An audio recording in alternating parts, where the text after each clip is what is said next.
तमसो मा ज्योतिर्गमय मृत्योर्मामृतं गमय.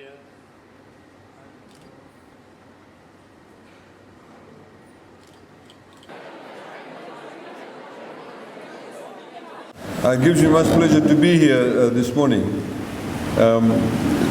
It's a bit more special too because my wife is an ex-student of the school.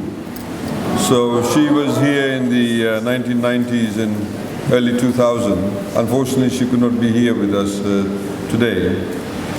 But I'd like to thank the college for the invitation. I know normally long speeches, the students don't like long speeches because I'm sure they all want to graduate. You want to find out who the dux is and who's going to get all the other prizes, and I'll be very short. But I essentially wanted to highlight to you, and I was sitting there, I was reflecting as to what I should say to you. And generally when I give some speeches, I tend to talk about things that are very current. And one issue that is very current is, of course, the commemoration of the arrival of the last ship that carried the Girmitiers to Fiji on the ship called Sutlej. And as you know, over the past week or so, we have been celebrating that throughout Fiji, or commemorating it. It was also commemorated here in Nadi.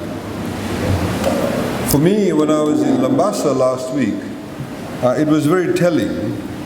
And apart from all the issues pertaining to the Girmit period, there were two old people in Lambasa, and they said to me something that I also believe that, and we should also promote, is the idea and the notion of being able to talk about things, about our history, about what happens in our country, in particular in the past, a lot more freely. To be able to accept what happened, because if we're able to accept what has happened, we can then move along a lot more stronger. We can become a more united country, become a lot more mature country. And what these two people said to me was, these two of them were nearly 90 years old. I think the gentleman was over 90 years old. And they said to me, because in the speech that we gave, we talked about what had actually happened in the Girmit. And we also had 6 people, we had some of my staff, 6 of them went with us from Suva to Lambasa, and we got them to read actual accounts of Girmit by actual Girmitiers. Back in the 1970s, there was an academic called Dr. Ahmad Ali, who actually had the privilege of interviewing people who served Girmit. None of them are alive now, of course they're all dead. But he was able to record them, and he spoke to them and asked them about the experience. He then actually transcribed it and wrote it in a book form, and you had actually stories of a man called Lakpat, Mahadev, Abdul Aziz, all these different people, and we read 6 stories. And they talked, of course, about the whipping, the beating, the suicide, the sexual exploitation, all of that, and how a lot of these people actually did not even know where Fiji was. They were in fact told it was somewhere in India. So a lot of them thought it's just around the corner. A lot of them who went to the market for the day to buy their vegetables were lured away and said, look, why don't you come here, we can give you a fantastic job, and you'll be making lots of money. We'll take you to this place with land, milk and honey. So, 6 months later they landed in Fiji. What these 2 elderly people said to me, they said, and they started crying. You may have seen some photographs in the newspaper, in the Fiji Sun, of course. Fiji Times won't print that. But you'll see that they actually said to me, they said, this is the first time that we've actually publicly, people have actually talked about what actually happened in Girmit. They said, and more so, this is the first time that any government or minister has actually said that this is what actually happened in Fiji, or this is what actually happened during the Girmit. And for them it was a big deal. So my point is this: if we want to make good citizens of ourselves, if we want to be good individuals, we need to be able to learn to talk about things that sometimes may be shoved to the side. Some of you will become parents very soon. You'll have children, you'll have families, you'll have jobs. You'll want to be a good mother, a good father, a good employee, a good employer. Hopefully some of you will become businessmen and women. But to be able to progress well, to be able to be a good individual, you should be able to talk about those individual issues that you face a lot more freely, to be able to express yourself. Because for these two people, the fact that we spoke freely about this experience, it was a very emotional thing for them, because they said, my grandfather told me what he went through. So for somebody to be able to publicly acknowledge that is an emotionally very charged situation. But it is like ending a particular issue that has always been niggling away at them. In the same way, we must know about our history. I mean, how many people in Fiji know that, for example, the people in the hills of Zolo in Navosa resisted British control? And they actually fought the British. And then the British went and brought some, what they call the native constabulary, from other parts of Fiji to fight them. And they killed 70 people. So till today, from that day, you know, if you use the word Keidolo, it means a derogative term. You want to make fun of somebody, you say Keidolo. That's where it stems from. So we must understand our history. If we understand our history, if we know where we are coming from, we'll be able to become better individuals and better citizens. So it is very, very important, ladies and gentlemen. And as I was talking to the Swamiji, he talked about how after Cyclone Winston, they tried to inculcate a sense of nationhood. And it is very important.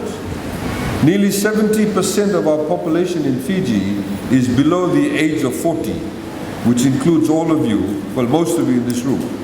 There's one row of people there I know not below 40. Some of you may not be below 40 at the back line. But most of the people in Fiji are below the age of 40. Our responsibility as a government is to make sure that all of these young people have opportunities. This is the reason why, for example, in the civil service, we reduced the retirement age to 55, so young people like them can get more jobs, which is very important. This is the reason why we made education free. So young people with their parents do not face any difficulties to be educated. They can go all the way up to Form 7 without having to pay school fees. If they want to go to university, if they're top scholar, they'll get full scholarship. If they don't get that, but they still get a place in university, we'll pay for your fees. We'll pay for your fees for you to be able to go to university. So you have that qualification, you have that graduation, you have the skill sets for you to be able to go out and not just only get a job for yourselves or maybe set up a business for yourself, but also to be able to contribute to the country. And Fiji, ladies and gentlemen, has got enormous potential. And as one of the former presidents of India said, that the young people are always what they call the fire belly of any country. If that energy is harnessed appropriately, then the bounds of that country is limitless. We can contribute a lot more. We can grow a lot more. So I urge all of you who are here, those of you who are graduating, to be able to focus on these issues. Please build upon yourself as individuals. Those of you who shave in the morning, I have a saying in the morning, that when I shave in the morning, I need to be able to look at myself in the mirror and be able to look straight into my eyes and say that I've done nothing wrong. We need to be able to look like that. We need to be able to think like that. So if you are morally and ethically strong, if you do the right thing, then you'll always be a stronger person. Irrespective of what people may say about you. I know a lot of you use Facebook. Unfortunately in Fiji, Facebook is misused quite a lot. People use it to just cast aspersions on people, make all sort of derogatory remarks, unfortunately making a lot of racially and ethnically and religiously bigoted comments. But if you are able to stray the right path, to be able to do the right thing for yourself and for those around you, then you'll become a stronger person. So I'd like to, of course, acknowledge the very hard work of all the teachers and the and who are here, and of course the principal and the vice principal. SVC obviously is a school with a very good reputation, and we hope that reputation continues. I also like to thank the very altruistic work of the Swamis who are here. They do a lot of social work, a lot of community work that not only encompasses issues surrounding the school itself, but also around that. And I think if all of us did something small in our lives to be able to help only one other person, we'll have a much better place to live in. So I wish all of you who are still in school and come back to school next year all the best. Work hard, study hard, pursue the subjects that you want to pursue.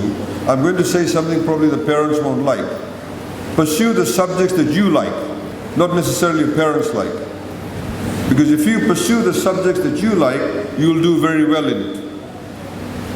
I know there are a lot of people, a lot of students, even when I was in high school, there were some students whose parents said, you must do accounting. Because accounting was the in thing then. Maybe still is, I'm not sure. Must do accounting, but they were completely science-based orientated. In Fiji, we have a shortage of pathologists. We have a shortage of speech therapists. We have a shortage of psychologists. We have a shortage of nurses, doctors, engineers, predominantly science-based subjects. You know, in Fiji at the moment, we do not even have one speech therapist. Some of you who will have children, some of you do have children, some of your children may have some sort of speech impediment. If we had speech therapists, they could fix up their speech. They could be a normal child, what we would call a normal child. But these are the kind of skill sets we need, and I hope those of you who are graduating will be able to focus in these areas. We need physiotherapists. There are a lot of areas that we need to fill in the gaps. And if we're able to do that, the economic trajectory that we are on, we can even do a lot better. So, those of you who are graduating, we wish you all the best. Please, you are now, of course, the future leaders. All of you are the future leaders of Fiji. In 10 years' time, some of you could be running a big business. Some of you could be in parliament. Some of you could be a fantastic principal or a teacher, or a very good parent, or a fantastic automotive mechanic. We need people like that. So all of you are here to contribute, and we want to say that all of you are valued by all of us, and we wish you all the best. Thank you very much.